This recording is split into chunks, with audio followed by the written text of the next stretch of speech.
ফল ফলান্তি এত বেশি চাষ এবং এত বেশি বৈজ্ঞানিক উপায়ে চাষ হচ্ছে যে আমরা এক্সপোর্ট করা শুরু করেছি।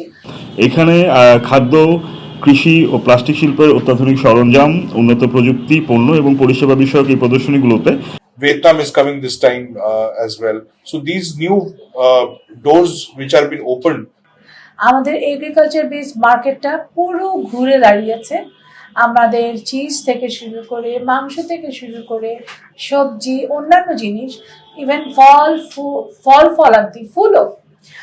ফলান্তি এত বেশি চাষ এবং এত বেশি বৈজ্ঞানিক উপায়ে চাষ হচ্ছে যে আমরা এক্সপোর্ট করা শুরু করেছি। তখন আমরা বুঝে নিলাম যে আমরা এখন বোধহয় এই ফিল্ডে আবার প্রদর্শনীটা শুরু করা উচিত আমাদের।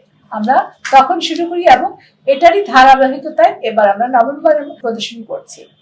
আমরা প্রদর্শনী করতে গিয়ে অবশ্যই এখানে অনেক ইকুইপমেন্টস আছে, মেশিনারি আছে যারা ফুড মার্কেটে ব্যবসা করছেন এবং এই মার্কেটের প্রয়োজনে যাদের সার্ভিস তারা প্রোভাইড করে থাকেন। বিভিন্ন সফটওয়্যার কোম্পানি আসেন, বিভিন্ন দাতা সংস্থা আসেন যারা এখানকার কৃষকদেরকে বিভিন্ন ফিল্ডে সাহায্য করে তাদের যে আরো প্রমোট করা এক্সপোর্ট মার্কেট বা লোকাল নেটওয়ার্কে তারা কিভাবে পৌঁছাতে পারবেন সেই সমস্ত বিষয়ে তারা মনিটারি সাপোর্ট দিচ্ছেন, তার সঙ্গে টেকনিক্যাল সাপোর্টও দিচ্ছেন। এর বাইরে আমরা দেখি যারা বড় বড় মাল্টিন্যাশনাল কোম্পানি যারা লোকাল মার্কেটে পুরো আপনার মার্কেটিং চেইনের সঙ্গে পুরো বাংলাদেশে ব্যাপৃত হয়ে গেছেন তাদেরকে, এবং যারা কিনা এক্সপোর্ট মার্কেটেও গেছেন তাদের এখানে কিসের জন্য আমরা আনি, তাদেরকে আনি যারা ছোট প্রতিষ্ঠান যারা আসেন ঢাকা থেকে কিংবা বাংলাদেশের বিভিন্ন প্রত্যন্ত প্রান্ত থেকে, তারা এসে উৎসাহিত হবেন। কারণ এই প্রতিষ্ঠানগুলো একসময় ছোট প্রতিষ্ঠান ছিল, তারা ক্রমান্বয়ে বড় হয়ে কোন জায়গায় গেছেন। প্লাস আমরা চাই তারা আসুক, কারণ বিভিন্ন ট্রেনিং, বিভিন্ন দাতা সংস্থার সঙ্গে তাদের পরিচয় তাদেরকে উৎসাহিত করে এবং কানেক্টিভিটি বাড়ায়। এর বাইরে আমাদের একটা নতুনভাবে আমরা চেষ্টা করছি দেশের বাইরে থেকেও বায়ার আনার, এবং এদেরকে মূলত আমরা চেষ্টা করি বিভিন্ন দাতা সংস্থার সঙ্গে কাজ করে আমাদের রুরাল নেটওয়ার্কের সঙ্গে পরিচয় করিয়ে দেওয়া। তো আমাদের কাজ কি, আমাদের কাজ শুধু প্রদর্শনী করা নয়, আমরা যে এখানে সেলার এবং যারা কিনা ভোক্তা তাদেরকে এক জায়গায় করি, এখানেই আমাদের কার্যক্রম শেষ হয় না। আমরা চেষ্টা করি ভ্যালু অ্যাড করে আমাদের এখানে যারা আসেন তাদেরকে কিভাবে আরো পরের ধাপে নিয়ে নেওয়া যায়, অর্থাৎ কিনা মূলত দেশীয় যে বাজার তা তাদের কতটুকু নিয়ন্ত্রণে আছে, সেই নেটওয়ার্কে তাদেরকে কোন জায়গায় নিয়ে যাওয়া যায়, তেমনি বিদেশের বাজার, অর্থাৎ কিনা যেটা আমাদের আলটিমেট গোল একটি দেশ হিসাবে যেখানে আমাদের এক্সপোর্ট মার্কেটে অনেক অনেক স্ট্রং হতে হবে। হল 1 আইসিসিবি গুলনকশা হল, এখানে হচ্ছে ফুড বাংলাদেশ ইন্টারন্যাশনাল এক্সপো, এবং আইসিসিবি পুষ্পগুচ্ছ হল নাম্বার 2, এখানে হচ্ছে আমাদের agro Bangladesh international expo.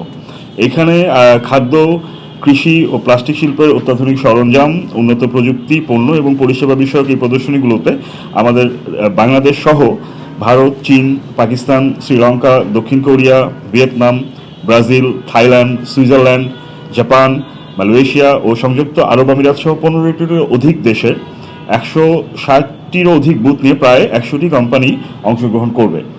These companies are coming to Bangladesh to showcase what kind of development has been done internationally in terms of food processing, packaging. Oh, we also have Malaysia as well coming again. So they are bringing their products and services to see how they can, help in getting their agents and distributors in this market through which they commission. Like Malaysia has come previously, Korea has come previously, Vietnam is coming this time as well. So these new doors which are being opened for Bangladesh, this would definitely be a boost for the food and the agro sector, and it will also enable new technology to be incorporated. So I hope that the exhibition is a full success for all the people who are coming and showcasing their products, as well as people who will be coming and visiting the show. Thank you. 7 তারিখে opening ceremony হবে দুপুর 12টা থেকে। তো আপনারা সবাই kindly চলে আসবেন।